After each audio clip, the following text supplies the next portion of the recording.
Tonight on Joy News Prime, President Akufo-Addo accepts resignation of the managing director of the Tema Oil Refinery, who was embroiled in allegations of bribery of Ghana government officials and MPs between 2015 and 2016 to facilitate the award of an energy contract to a Turkish firm.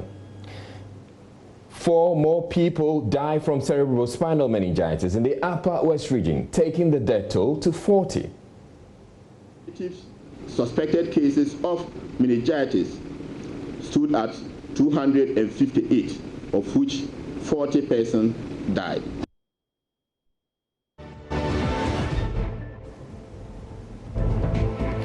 Morgues in Accra are quickly filling up as families defer funerals of their deceased over restriction of movement.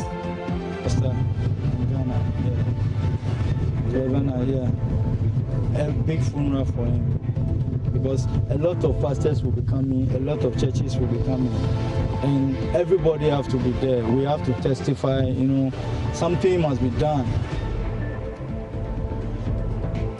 But the mortuary managers are urging their clients to take advantage of the provision made by government for private funerals. But this is in home for volunteer. The rubber county, a much I am.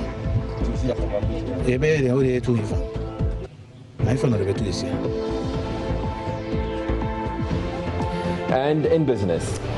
Year-on-year inflation for the month of March remains unchanged at 7.8%. We will be telling you about the key drivers in business. Also in this bulletin, slum dwellers at Old Fadam are advised to stay home, rendered homeless as the Accra Metropolitan Assembly demolishes wooden structures to pave way for dredging of the Korle Lagoon. I need madam. I welcome Cecilia. I mean, who Cecilia? I find a better. You would have on time to become. I call him some to become. Or one Eddie Malaria, but honestly, I look at say. And I'm Israel Layem, anchoring from home. And remember, Joy News Prime is live on digital terrestrial TV because we are free to air. And my name is Aisha Ibrahim in the Joy News studio in Kokomlemle on digital address GA09925339. The bulletin is also live on DSTV channel 421 and GoTV channel 144. Please stay tuned in.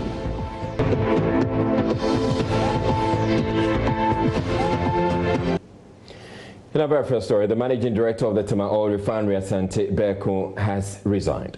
The TOMD's name has come up in bribery allegations involving former government officials and members of parliament between 2015 and 2016 in the award of a contract to a Turkish firm. Asante Berko has however denied bribing any of the people mentioned. In a signed statement from the presidency, the director of communications, Eugene Ahin, stated, "The President of the Republic, Nana Addo Dankwa Akufo-Addo, has on Wednesday, April 15, 2020, received the resignation from office of Mr. Asante Berko as Managing Director of the Tema Oil Refinery. This was after he submitted his resignation letter dated April 15, 2020 to the President. President Akufo-Addo has accepted Mr. Asante Berko's resignation and duly notified the Board of Directors of TOR of this development. The President wished him well in his future endeavors."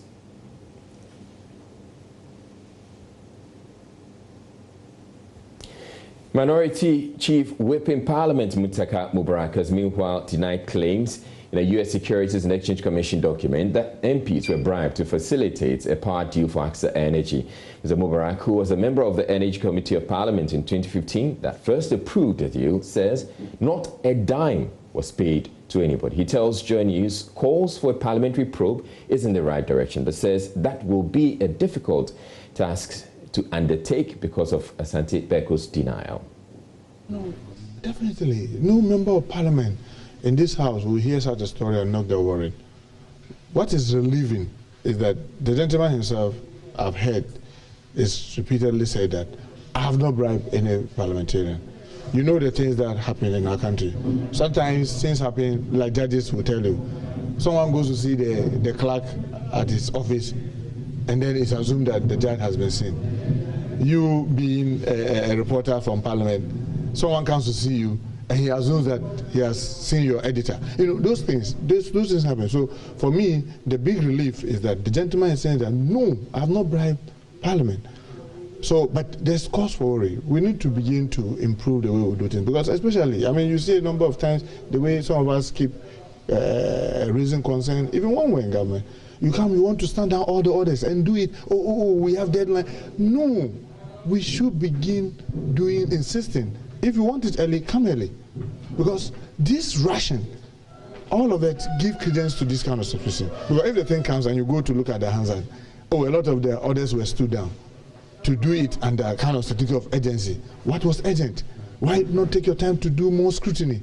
Ask other people with relevant. I'm a member of Parliament. I cannot assume to be an expert in everything. So if something comes and I say, it's about media reporting, Opoku Garko comes to mind, I should have time to be able to discuss with you, show it to you, look at it, make an advice to help me make an informed decision. But when you come and you are rushing everything through, I will not get the time to consult Opoku Garko or consult any expert. That is a worry. So I think that we as a house need to really look at the way our processes.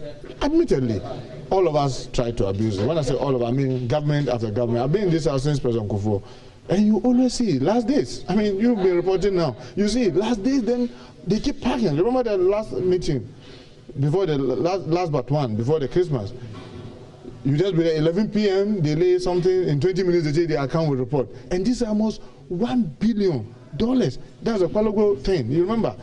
So these are worrying. So I believe that as a house, one, we need to quickly set up the scrutiny office. This is long overdue. Because the scrutiny office, what it does is that it serves as a filter for the house. So when you bring business, it is sent there, they will give all the advice. Then parliamentarians now use this expert advice to act. That will allow the things to go through the normal process. But when we all come and the ministers just come and they, this thing, if we don't get it by next week, then the deadline, and then we just succumb to their pressure and we rush it through. Obviously, when story like this break up, why wouldn't people believe it? That,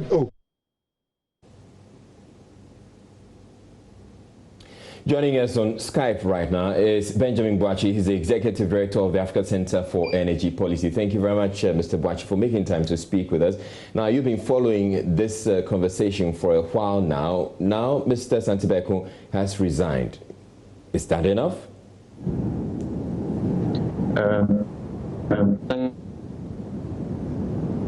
I think in direction.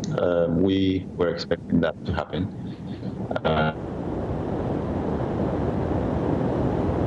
To actually engage.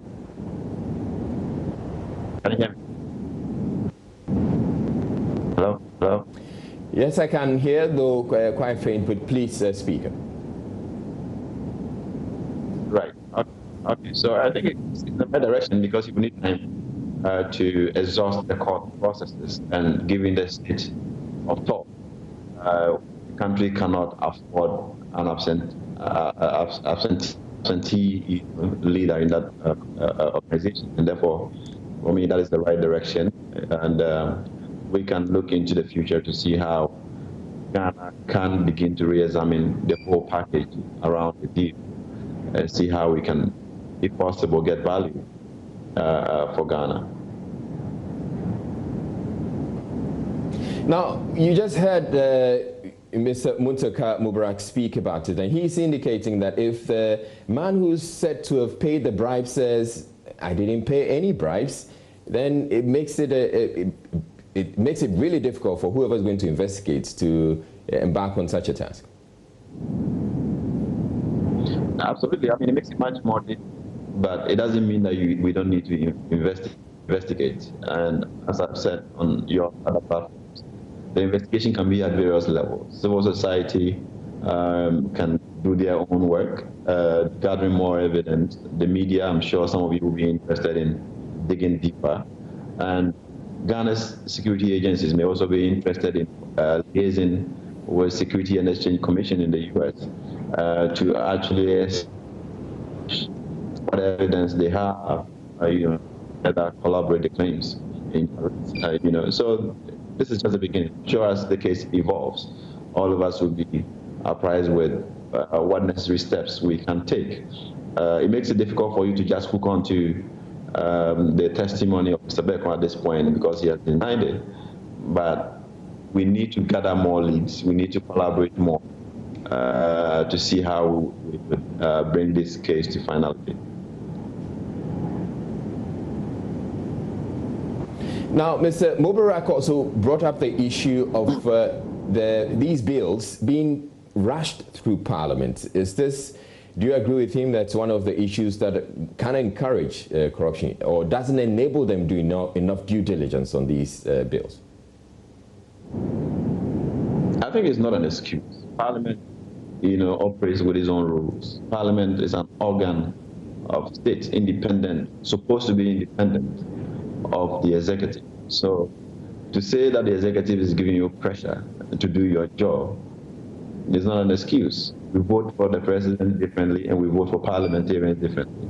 And the essence, that an extra expenditure at the polls is to ensure that we can create separate organs of state that can check each other. And I think if they have, reneged on their duty, then they have to go back and re-examine that and begin to be more effective and biting to ensure that they can protect the interests of the state, for which reason we have elected them. And over the years, we have had a course to really critique Parliament on how they approve some of these deals, the rush that they take deals through. And on many occasions, they have suspended their own orders to allow deals to go through. So if you suspend Parliament standing orders to pass the deal quickly, you cannot go back to blame the executive. You have to blame yourself. All right, thank you very much, Benjamin Boakye. Benjamin Boakye is Executive Director of the Africa Center for Energy Policy. You're watching Joy News Prime. Now, two of Accra's largest mosques are said to be filling up quickly as many families decide to defer the funerals of their deceased relatives until they are permitted to give them a befitting farewell. This has largely been as a result of restrictions in movement of persons and limits on large gatherings as part of government's efforts to contain the COVID-19 pandemic. Morgue managers say they may soon be unable to take any more dead bodies and are urging their clients to take advantage of the provision made for private burials to find final resting places for their deceased. Joy News' Henry Kwesi Badu visited the Korle Bu and Pantan morgues and has more in the following report. At the Korle Bu Teaching Hospital mortuary, we meet Ni Amawolo. His late brother passed away last month and his body is still in the morgue. He had come to the morgue to make sure his brother's body is kept well. Just like many families, Mr. Wolo refuses to carry out a private burial and will rather wait until the restrictions on movement and public gatherings is lifted. He plans to organize a big funeral to honor his late brother. Oh, he died 12 February, and we've postponed this funeral because of the COVID-19. But actually, we are just planning because we can't bury this man or this guy with these 25 people, or what they call 4 people. They said restrictions have been given from government. 4 people should come and take their funeral. We can't do that. Especially we the Ghanaians, we have a lot of customary rites we do when somebody died. But how long will Ni Ama wait before burying his late brother? What is his position? He's a pastor. It's a big pastor in Ghana.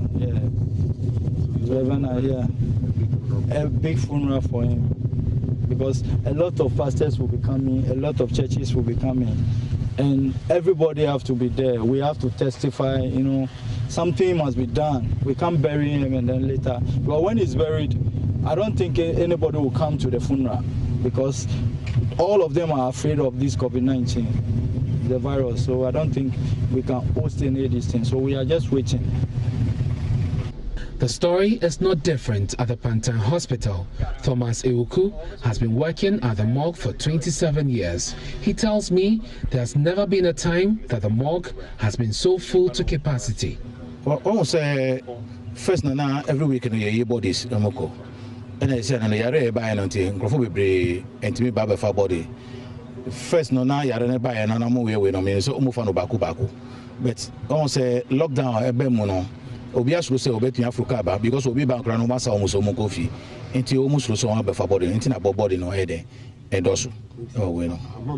Thomas Euku says they now have no choice but to refuse storage of bodies. Oh, first, no, it me, a capacity of the machine is 102. And it is said, I am I am. The first name, but this is in almost for boarding tea. The Robert County, a year much I am. A bear, the only 2 infant. I found the 2 is here. I don't have a problem. No problem. Staff of the 2 mosques are now worried about their health due to the state of congestion. I say, Jumano Edim, Jumano the Eddie. Ejumane Eddie, so by so human, Baku, here the time of here, and for Malin so, and we didn't, yes, na a high cry. Deputy Administrator at the Panta Hospital, Collins Kessie, is appealing to families to bury them privately and organize funerals later. We will be very glad if people come for their bodies, simply because apart from the revenue that we will get, it will also free space for bodies to be received over there. You know, people will continue to die, and if preservation facilities are choked, why will these bodies be kept? So it is our collective interest that private burials are undertaken so that the mortuary facility in the country will have adequate space to accept more. But as it stands now, until the restrictions are lifted, bodies will pile up and generate a health crisis. Henry Kwesi-Bedu's report for Joy News. Now joining me via Skype is Dr. Peace Mamle Tete, Senior Lecturer in the Department of Sociology, University of Ghana. Thank you very much for making time to speak with us. I'm sure you can appreciate why families are deferring their burials for now, but I'd want you to take us through exactly the reasons why people decide that I'd rather hold on to my funeral for now. Thank you very much for having me. Good evening to your listeners. Well, you can understand that we are not in normal times, and you can understand why people are not in a hurry to bury their dead. All of this is embedded within our culture, and despite COVID-19, we still are Ghanaians and Africans. So basically, when you argue that or suggest that people should bury their dead or give a private burial, you are suggesting that this must be done by the family. But in our cultural context, our family is not nuclear. You are talking of an extended family that is way larger than 25 people.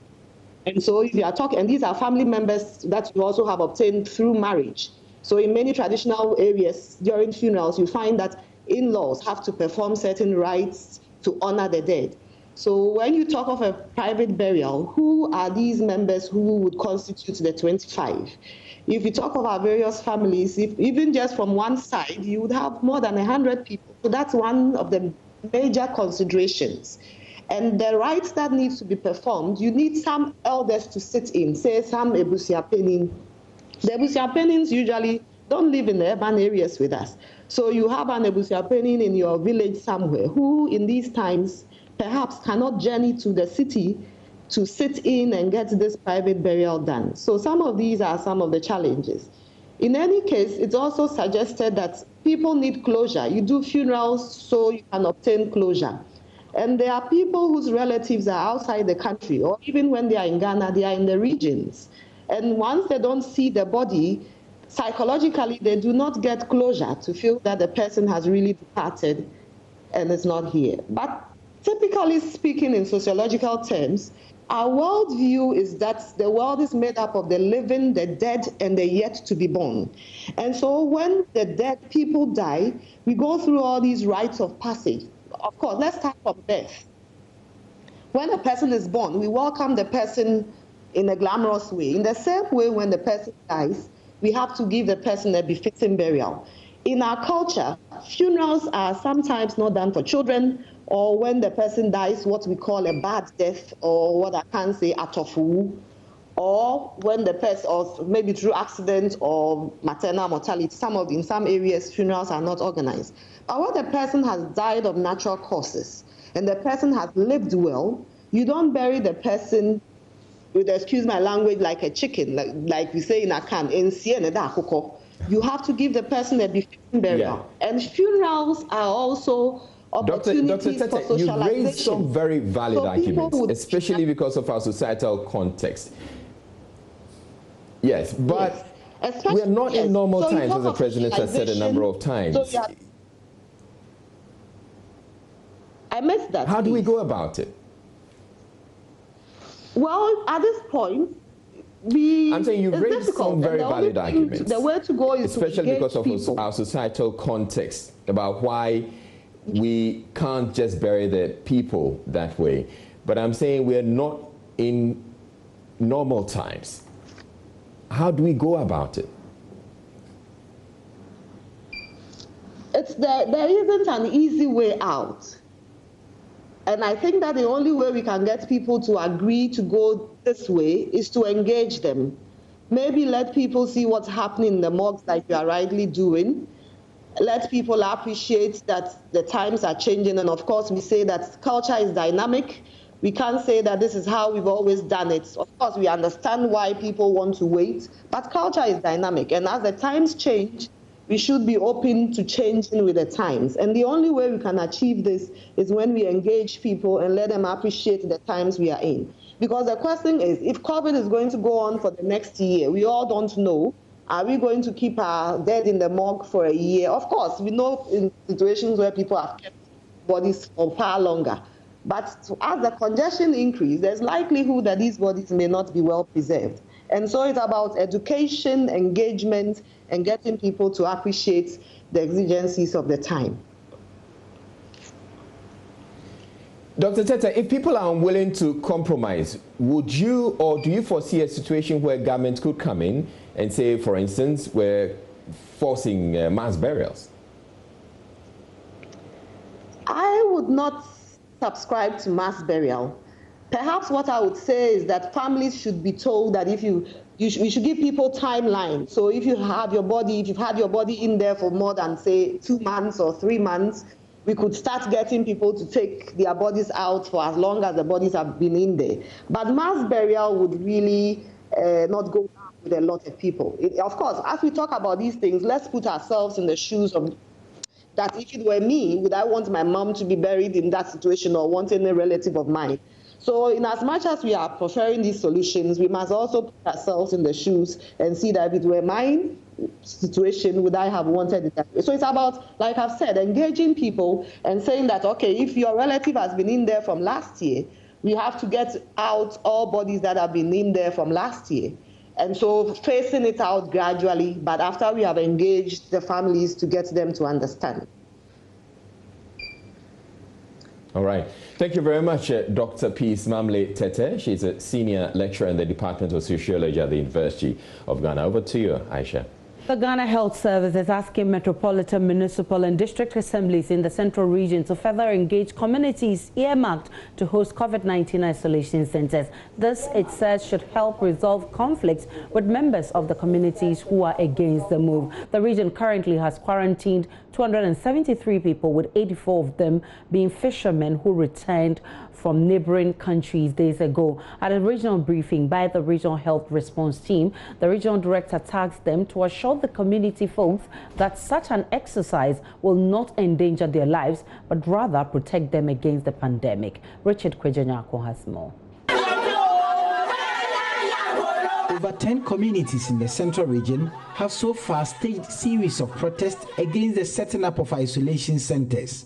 While many have attributed these to lack of education and ignorance, many are of the belief that community entry protocols were not adhered to by state actors. DC for Abra Asebu Kwamankese, Felicia Abahagan, sums up her frustration. She has 150 people already under quarantine in her district. Marie, I'm quarantined 150, and I'm expecting more. I don't know where to place them.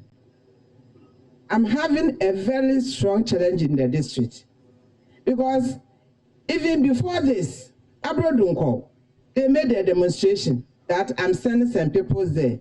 Agri, Abakrampa, Aswanti. Meanwhile, it is not true. Currently, 150 is full in the Mori Secondary School. As I'm expecting more, Minister. Her colleague, the DC for the commander Edna Egua for Brim District, Nana Apiakrang, wants the chief fisherman in Ghana to help stop the influx of fishermen who are returning from neighboring countries after the fishing season there has closed. You engage the chief fishermen because they have connection with those outside. You see, they have closed season. Immediately the season ends, they want to come down to Ghana. And if there is no arrangement with them, they will continue coming. And if that is not done, you will get more than 10,000 people and you cannot cope with them. Central Regional Director of Health, Dr. Akosua Owusu-Sapon, told the MMDCs to engage the communities to halt such protests because such protests are counterproductive to the fight against the pandemic. I will further plead with the MMDCs to do more engagement of their various communities, their leadership, and give this information to them that we want their safety. Whatever interventions we are putting in here as a region is for the safety of everyone, and explain the issues to them so that they can support in the fight against COVID-19. Dr. Akosua Owusu-Sapon enumerated the number of people on quarantine in the region at the moment. Currently in Central Region, we have suspected 273 cases and their specimens have been taken. We are following more than 550 contacts. You know, people who came into the country before the lockdown, all their details have been given to us, and we are tracing them and monitoring them and taking their specimen and ensuring that they do isolation and quarantine. Our own people who traveled out to go and fish in neighboring countries, and they have arrived in our region. We need to take care of them. We need to secure them in a quarantine place and observe them and manage them so that those who have the condition will quickly be taken out and treated. So far we have 84 of these fisher folk who traveled into the country for the past 4 days. Some came 4 days ago, 3 days ago, 2 days ago, and even yesterday. And they are all in quarantine in secure places. Central Regional Minister Kwame Duncan tasked the MMDCs to ensure that the President Directive on Water is strictly adhered to. He appealed to the media to help the efforts put in by state actors to fight the pandemic. Richard Kwejunyako, Joy News, Cape Coast. Security agencies have intensified enforcement of the lockdown in the Ashanti region with emphasis on reducing human and vehicular traffic in Kumasi. It comes in the wake of concerns about persistent flouting of government restriction directives. Prince Appiah has been monitoring the streets of Kumasi and now reports. So security in the Ashanti region has intensified. A number of barriers have been mounted and they are being manned by the various security agencies. Right behind me is one of the barriers being manned by the military, and what they are doing here on the Kumasi Accra Ejiso Tech Road is that any vehicle that comes through this part will be stopped and they ask you where you are going. If your reason is not tangible enough, they will not allow you to pass through this part. They ask you to go to wherever you are coming from. Again, some commercial vehicles that the drivers don't have licenses are also being checked as well.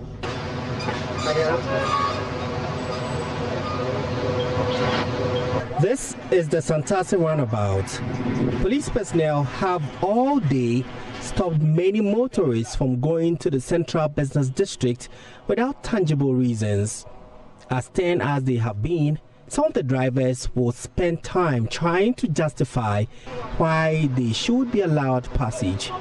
The security personnel check for identification cards, especially of exempt workers, in addition to overspeeding and other road traffic infractions. Regional Deputy Police Commander ACP David Ajimai Ajem warns people who continue to be defiant will be made to face the law.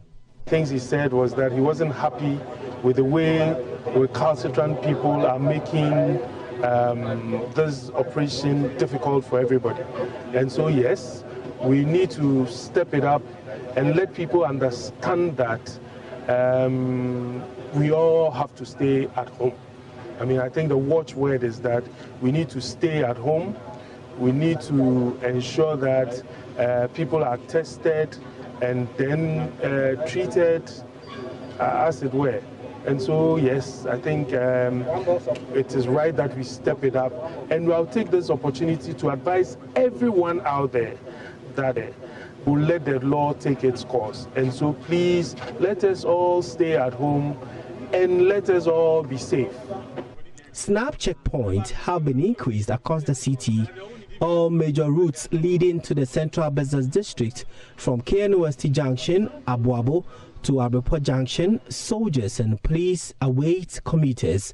One will have to provide reasonable excuse for being on the streets or be forced to return or possibly be arrested.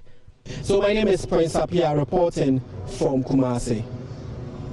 And back here in Accra in the studios, my name is Aisha Ibrahim, and still to come in this bulletin, all dwellers at Old Fadama advised to stay at home, rendered homeless as the Accra Metropolitan Assembly demolishes wooden structures to pave way for dredging of the Korle Lagoon. You deleted something, slum dwellers. Hey!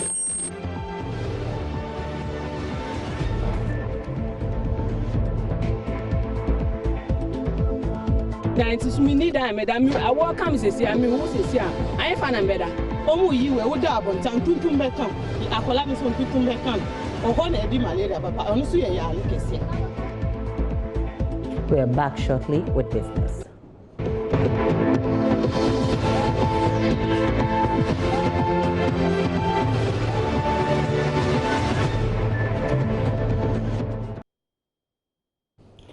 And it's time for business. Sandra Apeno is here with the very latest. Hi, Sandra. Hi, Aisha. What's up for business? We'll be talking about the inflation rate for March, but the biggest issue today has to do with Trump's suspension of funding to the WHO. The likely impact on third world country or developing countries like Ghana will be assessing that in business. Definitely. So take it away, Sandra. Celebrating 25 years of joy. My name is Sandra Isenam Apeno. I'm here for business. We begin tonight, and the inflation rate for the month of March did not witness any increase. It still stands at 7.8% from last month. This was announced by the Ghana Statistical Service as they released the Consumer Price Index earlier today. So what triggered this move? That's more in the following report. According to the Ghana Statistical Service, the difference between February 2020 and March 2020 was 0.8%. Key drivers for current inflation were alcoholic beverages, tobacco and narcotics with 11.4%, transport 9.2% and recreation 9%. The Food and Non-Alcoholic Beverages Division recorded a year-on-year inflation rate of 8.4%, a 5 percentage points higher than last month's average. For the non-food inflation, year-on-year inflation for March 2020 was 7.4%, lower than the 7.7% recorded in February 2020. The GSS has also added between February 2020 and March 2020, the price level of food and non-alcoholic beverages increased by 1.5%. The drivers of non-food inflation during the month were other alcoholic beverages, tobacco and narcotics, transport and recreation, and clothing and footwear at 8.4%. Inflation on imported goods was 5.6%, while local goods was 8.8% on average. This is the highest rate of local inflation and the lowest rate of imported goods inflation since the rebasing in August 2019. Month-on-month inflation for imported goods was 0.4%, while month-on-month inflation for local goods was 1%. Greater Accra experienced the lowest regional inflation since the rebasing in August 2019.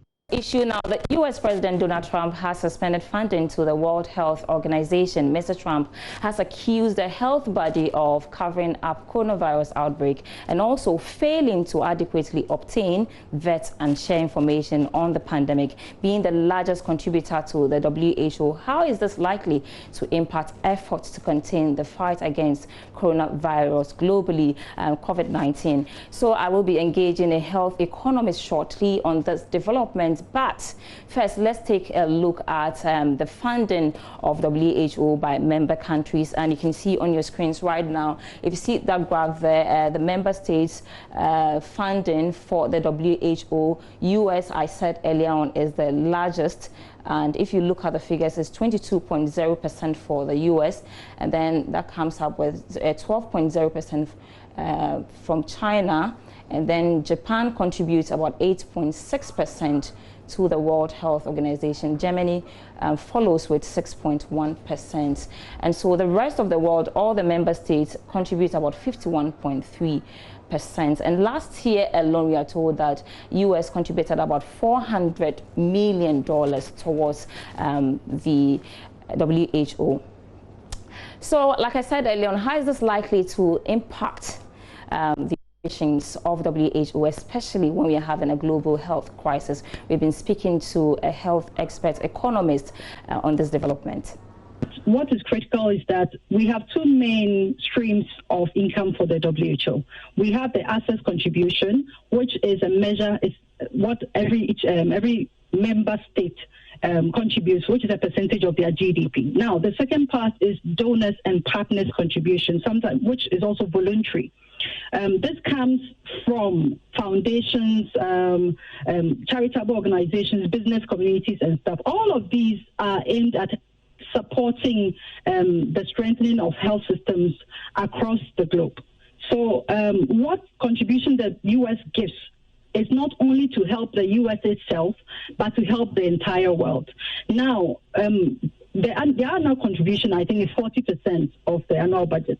It's critical to understand that the key areas that WHO works in, the key three areas would be the social determinants of health, universal health coverage, and health emergencies. Now, I think the focus of the COVID-19 is with health emergencies, so we'll focus on that. It's important that in this fight with COVID-19, we understand that countries with weak health systems are going to suffer the most. If we look around what is going on right now, even so-called advanced economies are on their knees. So when countries have gone through the full cycle of the pandemic, where the disease has spiked and there are quite a number of deaths, we will see just how weak a lot of countries are and how unprepared they have been. So by this, Dr. Asmani, Ghana should be concerned.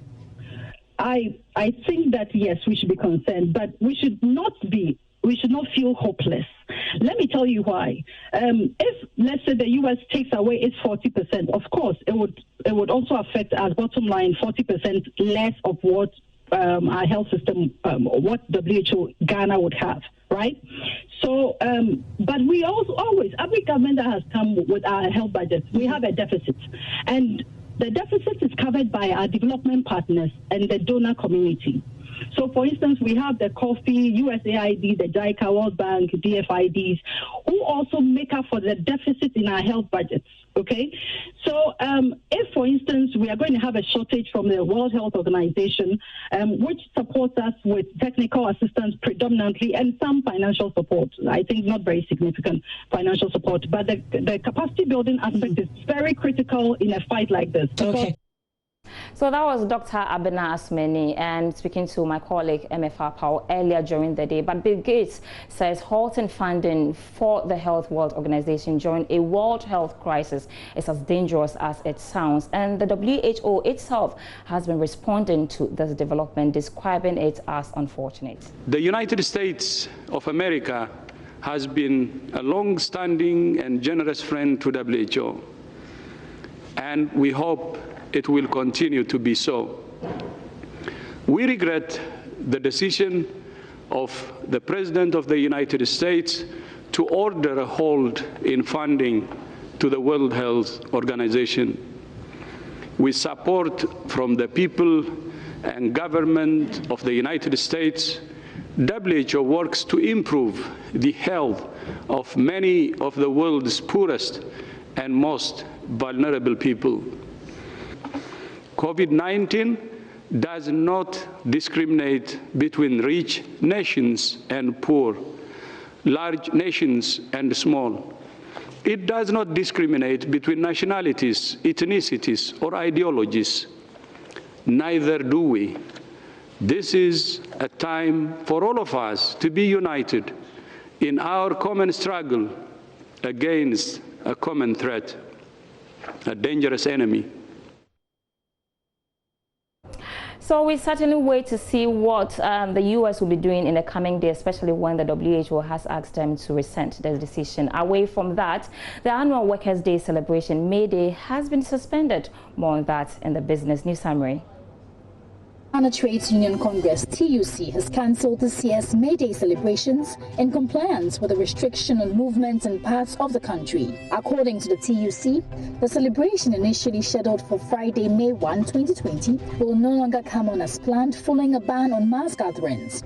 The TUC has therefore urged all workers to stay home on May Day and continue to comply with all the relevant safety protocols in the fight against coronavirus. The Africa Center for Energy Policy, ACEP, has called on the government to clearly spell out how much has been set aside to absorb electricity bills of consumers. ACEP is also demanding further explanation on how the expenditure would be financed. According to the energy think tank, the country's energy sector is plagued with huge financial challenges, and that could deepen the woes of the sector if due diligence is not done in implementing any interventions. And that will be all for business for now with me, Sandra S. and I'm Apeno. When I return after 8 p.m., we will be assessing the conspiracy theories of 5G and COVID-19. Stay tuned in.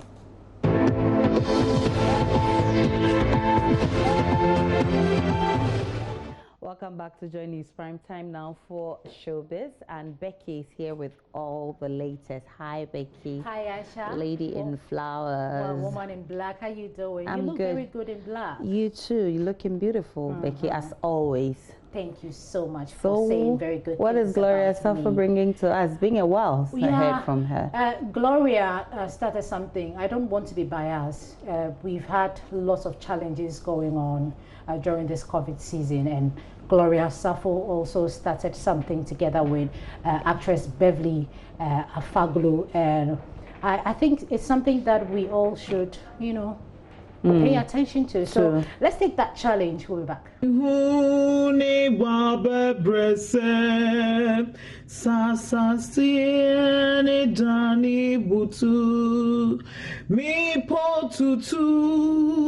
Kogu pubompa esuro ono nezara nshireno epobi mon shire febi e oya no pansroma oshirai okwai no kwari ene nkwa ono ne suti ne fiti asiano nempo yanom ne ameno esuti ne die eseara Nanyebe mawu ategwa de Daniel, ne mawu ategwa de Yona, ne mawu ategwa de Israel, de mategwa de miao yawa.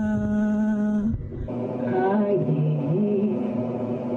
Hashem kumama, amidi bimunyami. Open the floodgates in abundance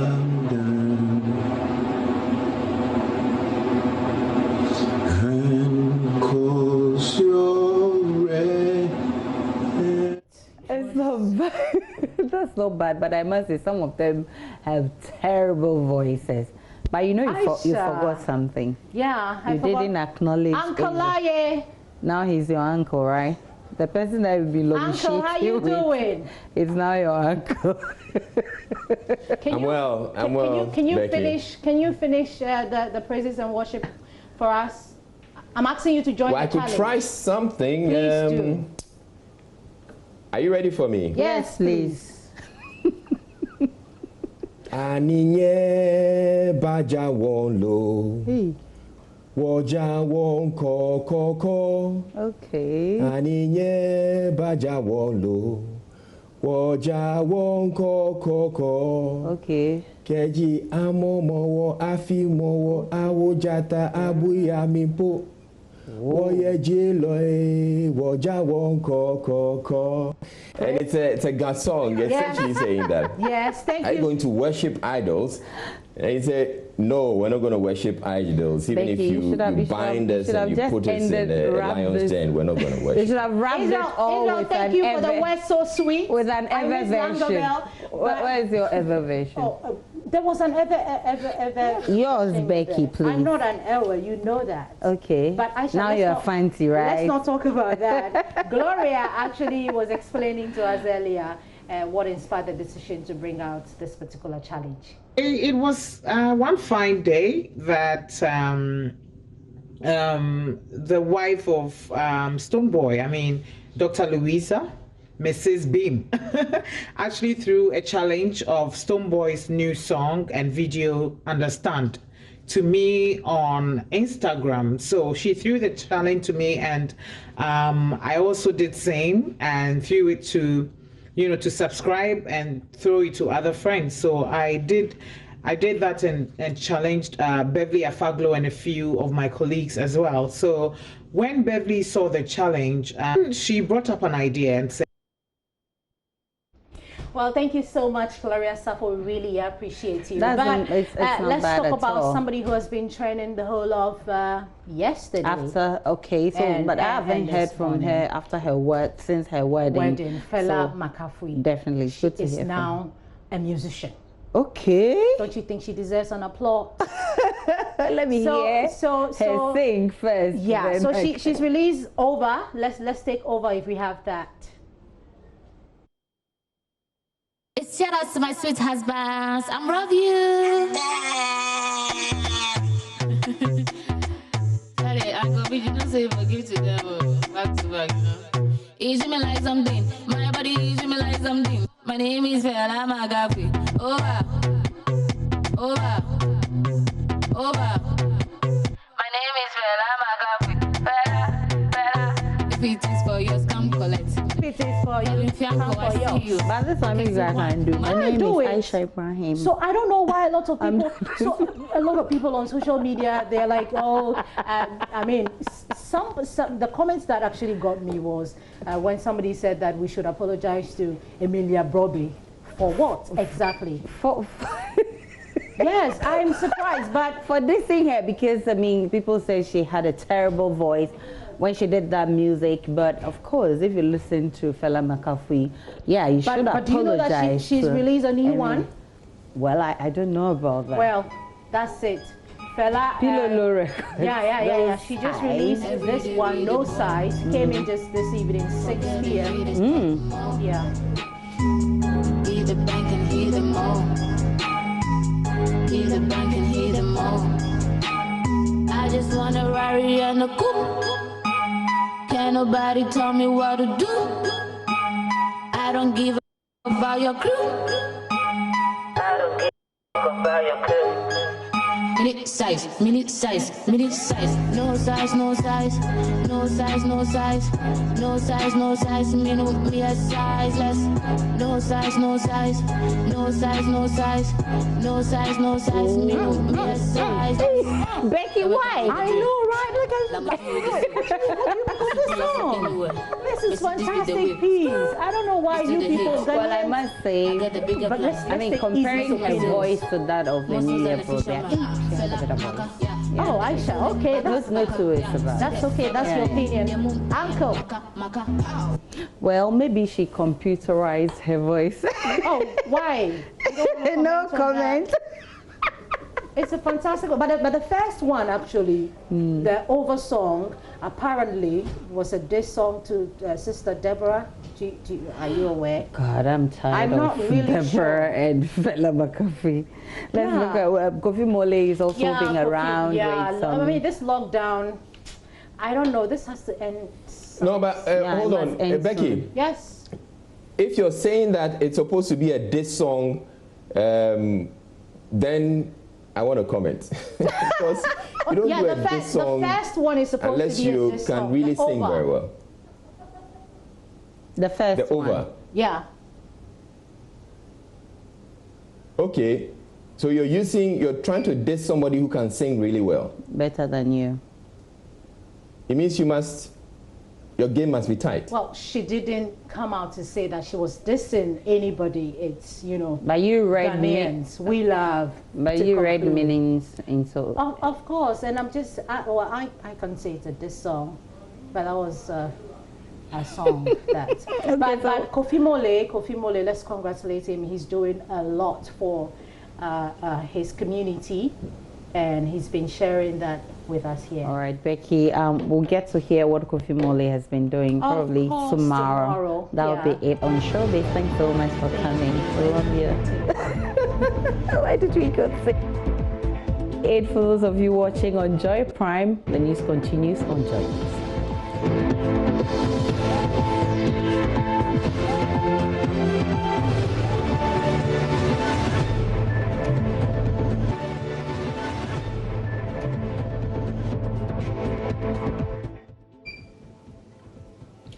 You're welcome back to Joy News Prime. Now, 3 more people have died from cerebrospinal meningitis in the Upper West region. It brings to 40 the number of deaths in the region so far, which now has a total of 258 cases.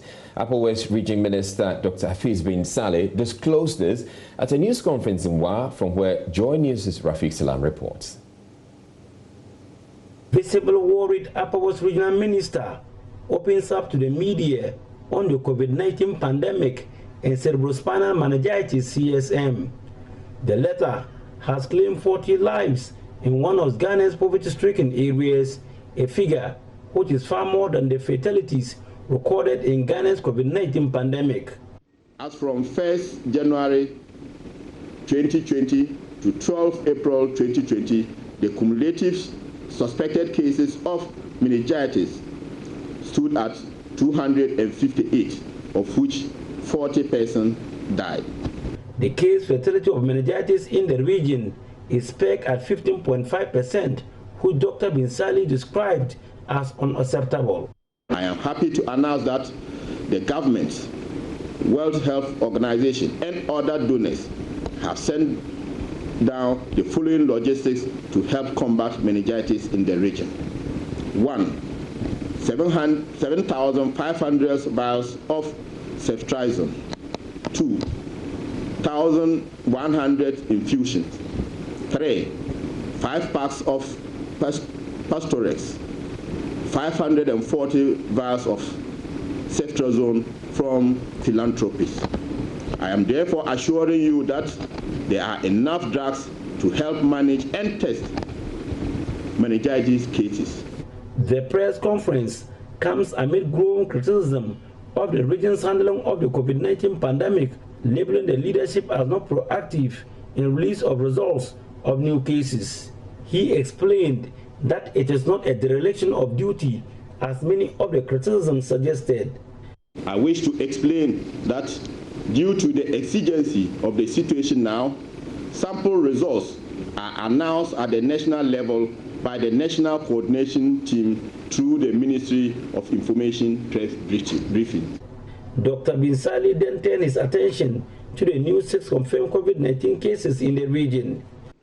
Of the 6 new confirmed cases, 5 of them returned to Ghana over 3 weeks ago from South Africa, Nigeria, United Kingdom, Germany, and Australia. In other words, they entered the country before our borders were closed to persons traveling from other countries. The 6th person is an indigenous one. The person returned from the western region of Ghana to the Upper West region. Therefore, as of 12 April 2020, these new cases have shot up Upper West regional figures as follows. Total confirmed cases 7. Total number of deaths, 0. Total number of suspected cases, 56. Total number of sample collected, 33. Quarantine travelers, 2. Number of travelers screened, 2,731. Travelers on manifest, 14. He also spoke about the first case that was confirmed in the region on March 27 and the stigma attached to persons with the disease. The first confirmed case is responding positively to treatment. The new cases are also being managed by the health authorities, and none is in critical condition as at now. Reporting for the news, Rafiq Salam. Wow. They have been told to stay at home or face up to 10 years imprisonment if they violate the lockdown order. But this afternoon, hundreds of Old Fadama dwellers were rendered homeless when their structures were demolished. The AMA joined forces with the Ministry of Sanitation for a demolition exercise aimed at paving way for the dredging of the Korle Lagoon. This is happening at a time when some cases of COVID-19 have been confirmed in that community. My colleague Kwesi Parker Wilson was there and filed this report. Slum dwellers at Old Fadama are worried about where to lay their heads at night. Bulldozers destroyed wooden structures, which serves as accommodation for them. Some of the residents, scared and confused, run out of their homes without packing most of their belongings. Linda Tinga is pregnant, and she says she's almost due for delivery. Her worry is where she would lay her head tonight. Now, Mom, bet you try want me banner me da for me down my fine mama. Ah, they see me pay me here more. I say, they see I'm able to 90 me need I madam. I walk come say, I mean, who says here? I ain't find a better. I say, see, so must you coin here be corn off. Meeting on me, I can't corn off. Me, a dance soon, me, a dance soon. This is there anything. She's a pregnant woman, almost due for delivery, and she's asking if she's in labor right now, what's going to happen to her, and that what has happened to her is quite unfortunate, and she's asking government to come and assist them, at least if not provide a vehicle for her to go back to Bolga, at least provide a temporary structure as to serve as an accommodation for her, because she's almost due for delivery. Within few hours, their structures were reduced to rubble, with over 2,000 residents rendered homeless. The once vibrant community has been rendered to rubble. Nursing mothers and their children will be forced to sleep on scrap boards tonight. Many of the affected residents are worried about malaria because they no longer have nets to protect their families from mosquitoes. With government directive urging them to stay at home, the people are wondering where they would stay. Joining us has gathered that the demolition exercise is to pave way for the dredging of the Korle Lagoon. Some of the residents question why the Accra Metropolitan Assembly carry out such a demolition exercise during the lockdown period. Almost Ariantina, we had almost say, Nukra, the dear, I can say, almost you were up on Tantum Beckham, Aqualamis on Tutum Beckham, or one Eddie Malaria, but honestly, I like to say. Until we are almost so no more, no faster, almost can't say any day, any papa. Pacho, I 9 months. Pacha, you will die, no, you say, over a day. Sabantin and better, knife and better. Mini baby, I'm quite so many abusa for the hour has it. I say, I have Bunusa, me then, and no Mabunu. You say, I'm mini baby, I'm Beko. It's a papa, Chowai, or my can and quack room. These are stranded mothers who are here at Old Fadama. Essentially, they are saying that government should make available transportation for them to go back to their home region. They have nowhere to spend the night. Of course, look at the environment. In fact, she tells me that trying to get accommodation would even be difficult because sometimes in the kiosk, about 10 people are housed in one structure. And now that their wooden structures have been demolished, what it means is that they have to add on to the existing 10 in none of the affected areas. And this could actually thwart the government efforts in containing the spread of COVID-19. For Joy News, I am Chrissy Parker Wilson, reporting from Old Fadama. Meanwhile, Accra Mayor Mohamed Nia Soa has been responding to some of the residents' claims. So what we did was to ask them to move their kiosks from there, so that the long boom that comes to work over there should be able to dredge the canal, and then we'll have free flow of water in case the rain starts. You know that we are about to enter into the rainy season, so we are very mindful of the fact that we are in the lockdown period, but there's also a necessity that we don't lock down people and then the Korle Lagoon is also not dredged. People will be in their houses, the rain will fall, and then there will be a backflow of the water into people's homes. One critical question that comes up in the midst of this demolition exercise is the timing. Asking people to stay at home, of course, the media, the government, you're all asking people to stay at home. Now that you've destroyed their structures, how then do they comply with the lockdown directive? And the other concerns that perhaps should unfortunate thing happen, that there should be an infected person within the community, what the assembly did could compound the situation and towards government efforts in the fight against COVID-19. So I got your point, and so you are eager to make your own decision, and you are free to do so. But I'm telling you what the situation in Ogragan. First of all, it's a voluntary removal of the items. It is not only one side. The other side were also affected. The second point, because we spoke to them, the Minister for Sanitation was there, the military was there, I was there, and we spoke to them. And we spoke to them. In fact, they were duly informed. I was there myself. Why are you not taking my word? You want to take the word of people? You want to take the word of people? You have asked that question several times. We engaged them, and I said that even as of yesterday, I met the entire leadership of the community. So you may be free to push your own agenda as you think deems fit. But I'm stating what the facts are. The handful of people who are residing at a place where they are not supposed to be, and because of their activities that had compounded the filth in the Korle Lagoon, and you are asking me not to dredge the Korle Lagoon. I'm not too sure that when it rains and it's heavy flooding there, you'll come back and ask me the question. Deputy Health Minister Designate Dr. Bernard Okubor has justified government's decision to have a partial lockdown instead of nationwide restrictions in movement as part of efforts to contain the COVID-19 pandemic.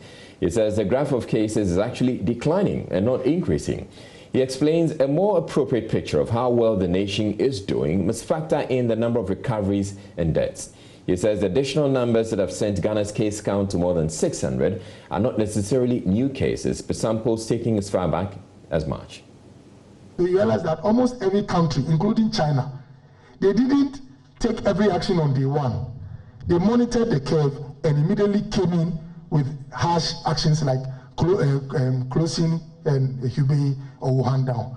And I always add the action of the Prime Minister of China. He didn't go to Wuhan when the curve was going up. When their daily cases started flattening, he visited Wuhan. So if we are not careful, with the benefit of hindsight, you can look back and say, you could have done A, B, C, D. But the escalation depends on the point of the curve where you are. And that's why we have to close our borders at the point and not in the beginning.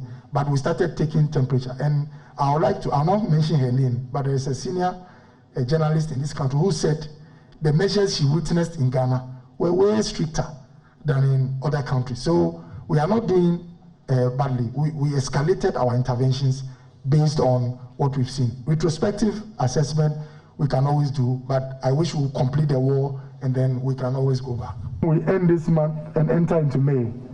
Our graph should be pointing downwards, and not only downwards, but should be going to levels that are very tolerable and encouraging. And life should be back to normal by the time maybe we complete May. Dr. Bernard Okubor says it is only fair that not all healthcare personnel are getting the 50% salary top-up promised by the president, explaining frontline health workers are those treating COVID-19 patients. We had the diploma nurses, the nurses. They were the normal practice. Some of these degree nurses were introduced. The programs were introduced recently. So what I know the ministry does is they give clearance, special clearance, for those who, after the diploma nurses, they give clearance for the degree nurses, and they are also admitted in batches. In fact, some of them are in private schools, so sometimes their clearance comes differently from the... My interest is in the certificate nurses. As for the graduate nurses, they don't have much problem. For all those who are outstanding that come to my attention, are those who have certificates. Okay. Does the ministry have a policy not to recruit them? If so, do they know at the time of entry of the school? I'm not aware, sir, of a policy not to admit them, but I'll take a look at it. Well, what should be done to stop stigmatization and people protesting use of their schools as quarantine centers? Dr. Kuboy says the solution is getting recovered patients to speak out more often. The Deputy Health Minister designate also wants enforcers of the lockdown to put out a clear communication on whether burial of the dead can be done in this COVID-19 era. The member of the COVID-19 communications team says he is unsure of what exactly the directive is on the burial of the dead in this era. It's not the absolute figure that will inform a lockdown, but we have to be interested in where the cases are. If the cases are dispersed in the population, some measure of restricted movement would be beneficial. If the cases happen to be at a particular locality, trying to lock down that locality or restrict their movement can also be beneficial. So maybe when I get close to the surveillance team, I'll be interested in all these details to inform a lockdown. The Accra Metropolitan Assembly has launched a new initiative to distribute 10,000 free nose masks as part of measures in the fight against COVID-19. Nose masks have been recommended by experts worldwide as a positive barrier against spread of unhealthy droplets. The AMA hopes this will complement central government's effort of encouraging usage of protective personal equipment. PSC Nanaya Osafo has more in the following report. We at the Accra Metropolitan Assembly have produced over 10,000 nose masks to be shared in the city.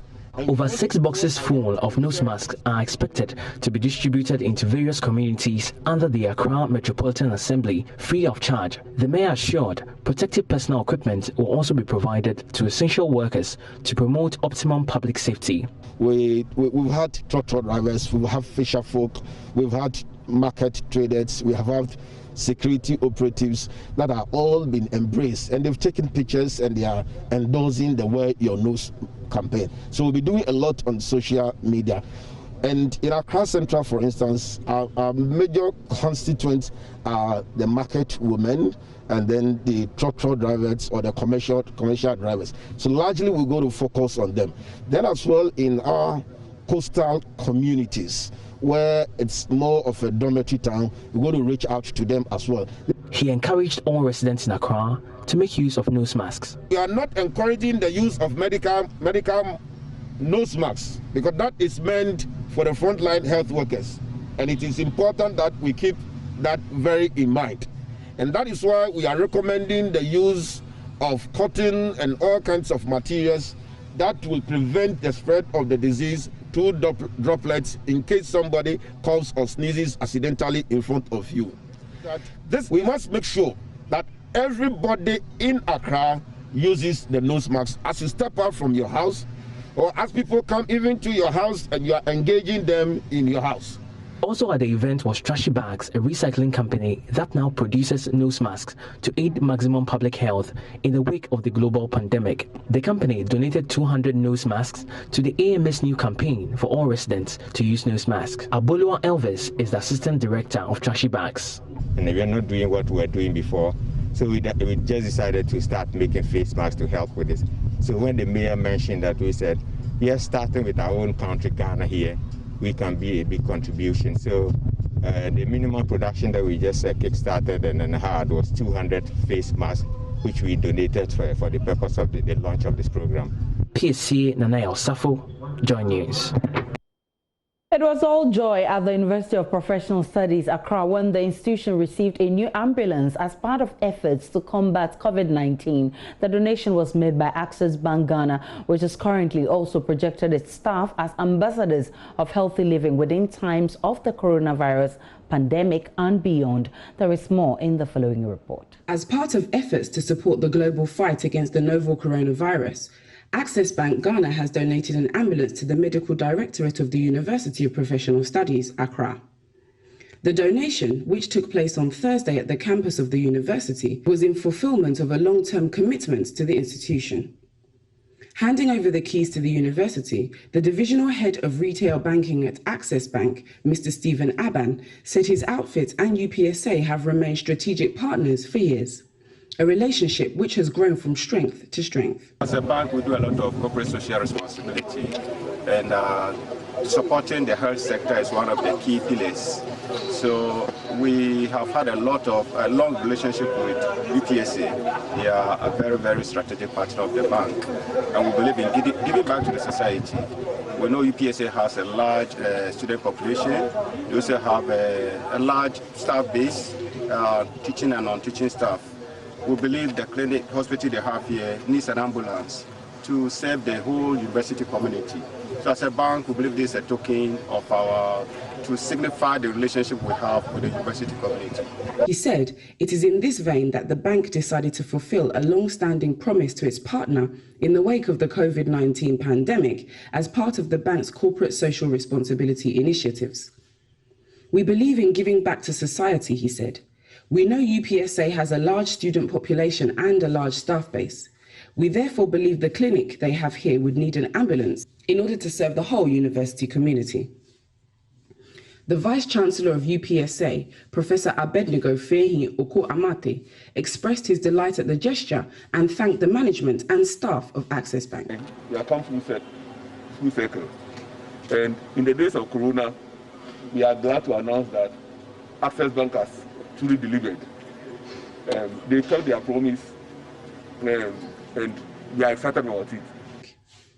Professor Amate recalled that in 2017, the authorities of UPSA petitioned the bank to support the university's healthcare delivery after a performance audit of the university's medical center. This is the best time for us to have an ambulance because it's in the midst of all this is about when somebody is sick, how to carry the person.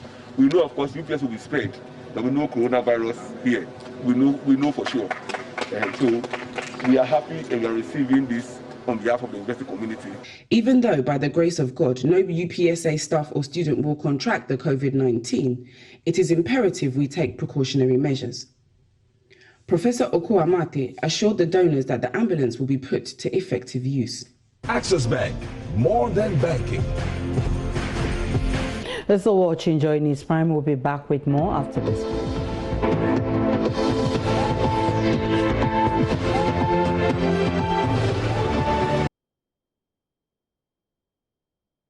Welcome back to Business. My name is Sandra Esenam Apeno. The deadly coronavirus is not only spreading fast, but spreading with rumors and conspiracy theories. Recently, there has been a surge in online conspiracy theories linking 5G wireless service to the rapid spread of the coronavirus. Reuters reported on April 5 that mobile phone masts have in recent days been vandalized and telecom staff abused in England. The theories are many regarding 5G, but how true are they? Kobe Spiking Nkrumah will be joining me shortly for a discussion on this development. But first, let's take a look at one of such videos. Quick thing to show you how these people are evil. All right, the new £20 note, yeah? That is a 5G tower. Can you see the hologram? Can you see the rings going around the 5G tower? That is the radiation that it will give off. And lo and behold, above it is the sign for coronavirus. Can you see it? Right in front of everybody's face. Yeah, there you go. Evil. Look at the hologram. Look at the rays going around it. The colors of the thing. That is the radiation off of a 5G tower. And above it is a symbol for coronavirus. There you go. The devil is real. Thank you. Very interesting, and Kobe Spike Nkrumah is here for more on that. He's the host of Gig Squad on Joy FM, and we want to look at that. I mean, Spikey, looking at that video, yes. To the ordinary person, it looks really convincing. How true is that? Well, to the ordinary person, yes. That's to someone who doesn't know that almost all viruses that cause influenza viruses look like that. Okay. So it's not just. So what exactly is that? That actually is not a coronavirus. It was a security feature on. It is a security feature. It's actually the tower structure, which is on the note, was something that UK, the British were using to celebrate one of their very famous artists. And that tower is actually somewhere in UK right now. In an art gallery, they're celebrating that artist. And those waves are not the waves that is showing. I mean, people believe it anyway. We know what towers look like. We know what telecom towers look like, and they don't look anything like that one in that picture on that note. And that thing that it's so not true, right? Like, okay, so I mean, it's just one of the many videos that we've seen online and I mean circulating on social media. Is there any connection between 5G and the coronavirus, and whether there are health implications of the 5G service in general? Simple answer: no. 5G is not in any way connected to the coronavirus, because you'd have to understand how viruses work and understand how technology works and know that technology can in no way forward a virus into your body. Radio electromagnetic waves do have, some people have some concerns about that, and that's even a different topic. Right. We know that a coronavirus goes into your body through either your nose, your mouth, or even your eyes, because it's going to attack your lungs. It's something that has to do with your respiratory system. Exactly. And electromagnetic waves are not anything that are going through your nose, eyes, or mouth. Yes, they may go through your body if exposed to a very high level, but it can't go through your eyes. And it cause coronavirus. It's quite interesting, and it's become a very big issue, and I thought that the Ghana Communication Authority was going to respond to these allegations, because I saw a press release that was saying that they were going to address it. It's not happened yet, but a lot of organizations and bodies have been speaking to this development. Let's take a look at some of the things that they've been saying.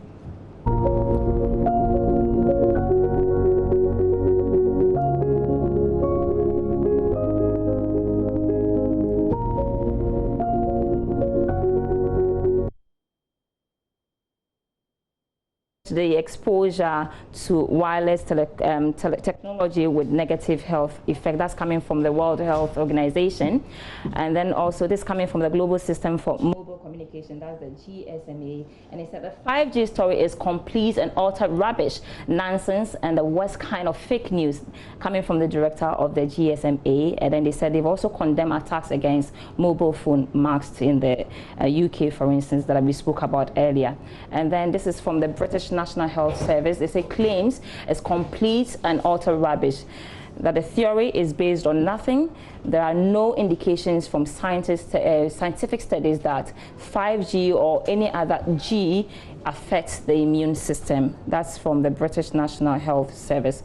And when we move on, what else? And we have from Reuters, it's also reporting that there's no scientific evidence to connect mobile communication network with the SARS, swine flu, and coronavirus. Many countries without 5G infrastructure have reported corona cases in a way. And then the UK Independent also said fact-checking Clarity has confirmed that there is no link between 5G and COVID-19. We also urge governments around the world to take swift action against disinformation, vandalism, and threats against mobile network field engineers. I mean, Spikey, clearly you've seen that. I mean, countries like Ghana, we don't have 5G, but you have cases. So how do we link that? Exactly. So which is why I asked people when they say 5G is the cause of the coronavirus, or it's helping spread. I say, well, we have cases in Ghana. There are countries in Africa that have cases. There are countries in the world that have cases, and they don't even have 5G. Right. So how's this contributing to it? So, I mean, one of them, I think the Independence was calling for governments to handle the misinformation. How do you think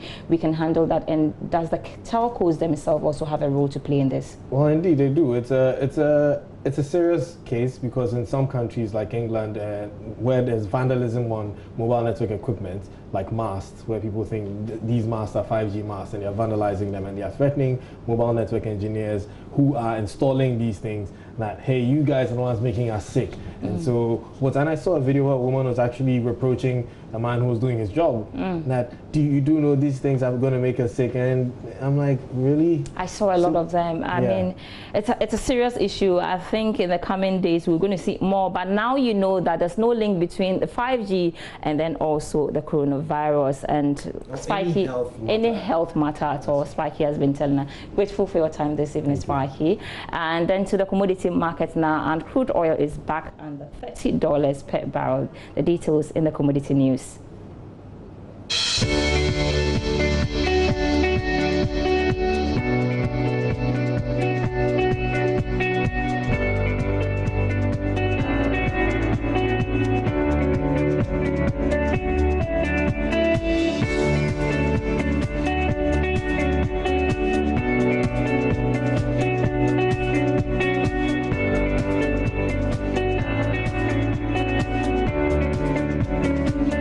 For business tonight with me, Sandra Estinam Apene. There's more news on our website, myjoyonline.com/business. Please stay home, stay beautiful, and stay safe.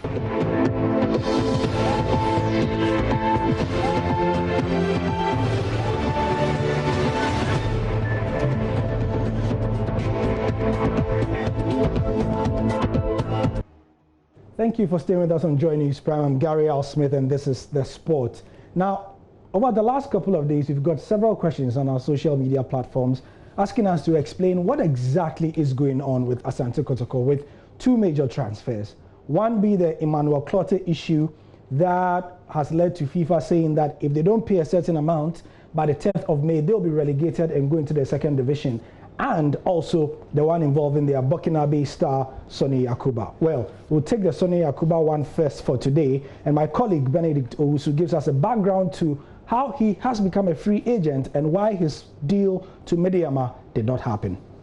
The contract expired in April, just this month, April. And of course, before the contract expiration, Asante Kotoko wanted to lock him down.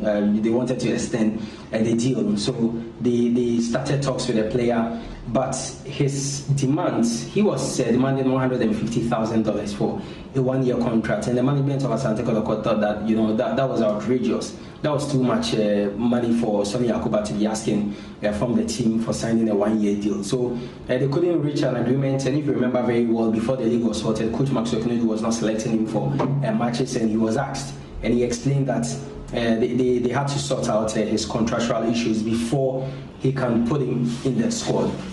So still deadlocked, they couldn't reach an agreement, and just some few days ago there were reports that Yakuba had sealed a deal with Medeama FC. So those reports were not accurate. I mean, he had not sealed a deal with Medeama, rather Medeama had expressed interest. So just 2 days ago he left Kumasi for Takrady to conclude the talks with Medeama FC. And in that meeting, Yakuba mentioned to Medeama that he was going to get a deal outside the country, specifically Asia, and that he just wanted to sign a year deal with them, and he was going to take $100,000 signing on fee. And for the owner of Medeama, that's Moses Amapaka, he thought that just as Asante Kotoko initially expressed that $150,000 demands from the player as outrageous, it was the same thing that he also said, that he cannot pay $100,000 for a player who is just going to spend 1 year with the club and move on, and that he wasn't going to spend the money on the Yakuba. So that explains why the move didn't go through, and that we are where we are. So Sonny Yakuba didn't go to Medeama FC. Kumasi Asante Kotoko already had given him a release letter. So as we speak, he's a free agent. Any club in Ghana or wherever can have the services of Sonny Yakuba. That's only if whichever terms they put on the table will be okay for the Burkinabe International. So, as you noticed, that video was seated on our Twitter platform. That's at Joy Sports GH. We try to answer a lot of your questions there when we go off air. Now, the first coronavirus case in Ghana was confirmed on the 13th of March. As you might recall, it was a Friday. And since then, lots of things have happened, including in football. The Ghana Football Association stopped all football activities. What happens when normalcy returns? Now, according to Dr. Prince Pambo, who is a seasoned medical practitioner, especially in the football field, the GFA must devise a plan B if the outbreak persists. You would agree that this pandemic is not leaving overnight. Of course, we are praying for a miracle. So for us locally, my suggestion and my prayer is that, yes, we wish to have our league continue, but should things stretch a bit longer, which is going to be the situation, then we should have a plan B. Our authorities should have a plan B of planning a fresh next season, which can take off very latter parts of 2020, could be December or early 2021, which probably might fit in. What are the things to consider if you want to start a league? In Ghana, we cannot play in empty stadia. In the first place, what is football without fans at the stadium? There's nothing to do there if you don't have fans at the stadium. 3, are we in the position to vaccinate or screen all players and fans before we gather them? Remember, football involves mass travels across the country. Would we be in the position to immediately begin doing that? These players have been off the pitch for a long time. Are we going to rush them into playing football immediately the pandemic is supposed to be called over? No, medically we don't want to do this. Are the clubs going to be in the financial position to rush into supporting? No, already they are crying for help. So considering all these and many others, I personally feel, of course, and my position is not cast in stone, I personally feel and suggest that authorities could be looking at a plan B of what? Planning a fresh league. Then we all come on board, give the needed support medically to the players, prepare them very well, and of course go into the market to see if we can be able to attract sponsors. Knowing very well what has happened globally, it might be difficult, but we. Yesterday, we brought you an epic moment involving the London 2012 Athletics, where Jamaica absolutely blitzed the USA to that title in the 4x100 meters men's relay. Today, we take you further back to 1986. For those of you of a certain age, you might have been waiting in anticipation for the World Cup, which was supposed to be hosted by Colombia. Because of economic issues and other things, Mexico were selected as the new host. When it was about to start, several players were up to the billing and expected to do well. But in the end, one man, a little Argentine from, a little number 10 from Argentina, blazed the world, and the rest was history.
Maradona just walk away from Hoddle then.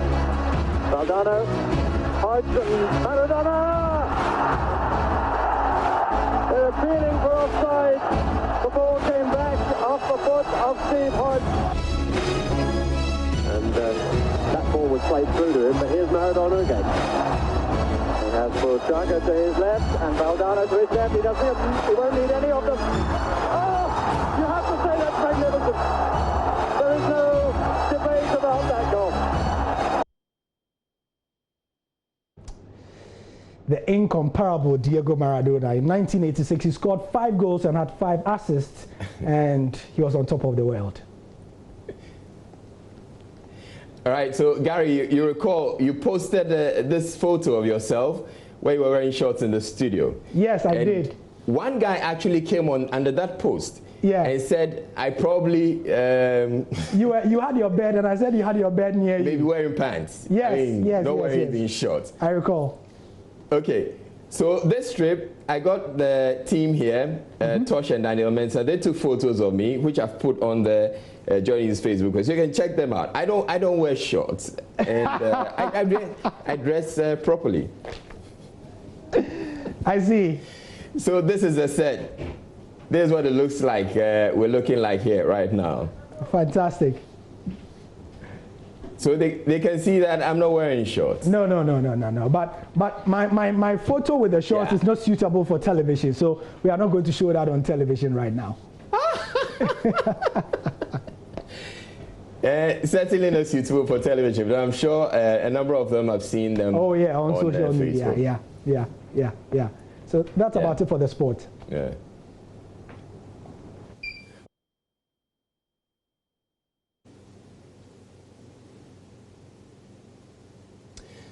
All right, so on Joy News Interactive, we'll be looking at reading some of the comments under this post. To stay tuned in when Aisha joins.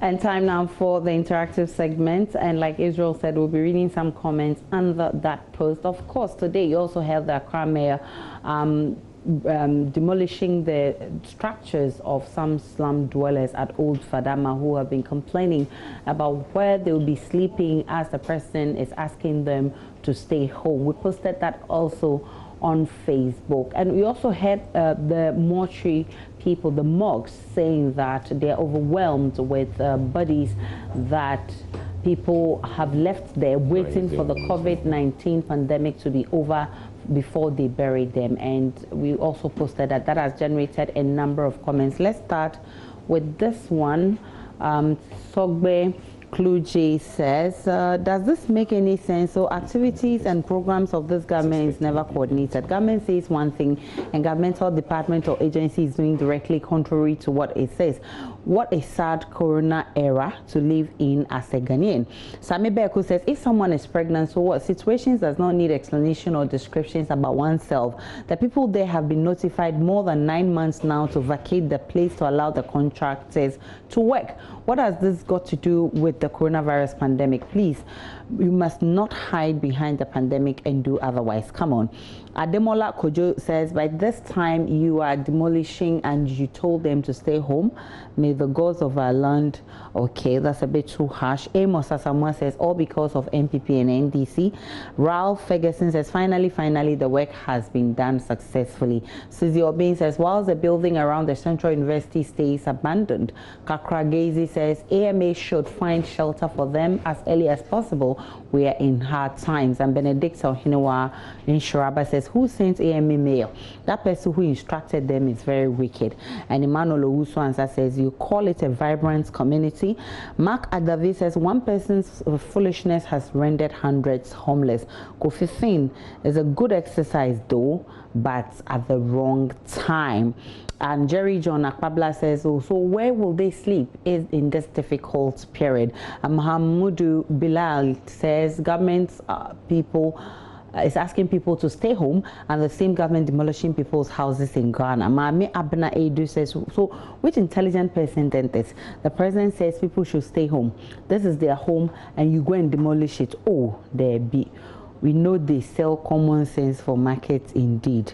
Those are some of the comments on this one. Israel is also here, and earlier he shows us pictures of how his studio at home looks like. Hi, Israel. All right, so there's some interesting comments here. I'd like to take you through some of them. So Kwabena Kwache says, please, may we know the reason he has been doing the news from home? And then Akosha comes in to actually answer. It says he's working from home to reduce the number of staff at work and reducing the spread. Exactly, that's the reason why. And then Amusa says, wearing shorts wouldn't be a bad idea. So you want me to try that? I could consider that. Akosia says, and Kofi says, nice work. And Yaoje says, why does the shorts affect the newscasting? It doesn't affect it, so maybe I should wear that.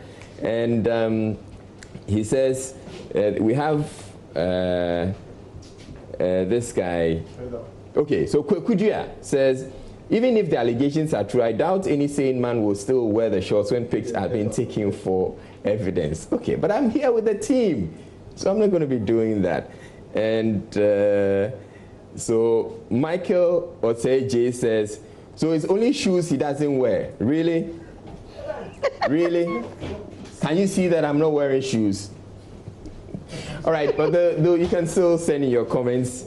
I'll find time and respond to some of them. Aisha. And that'll be it for the interactive segment. Right, and that'll also be it for the bulletin. My name is Aisha Ibrahim. Many thanks for watching. I've been doing this with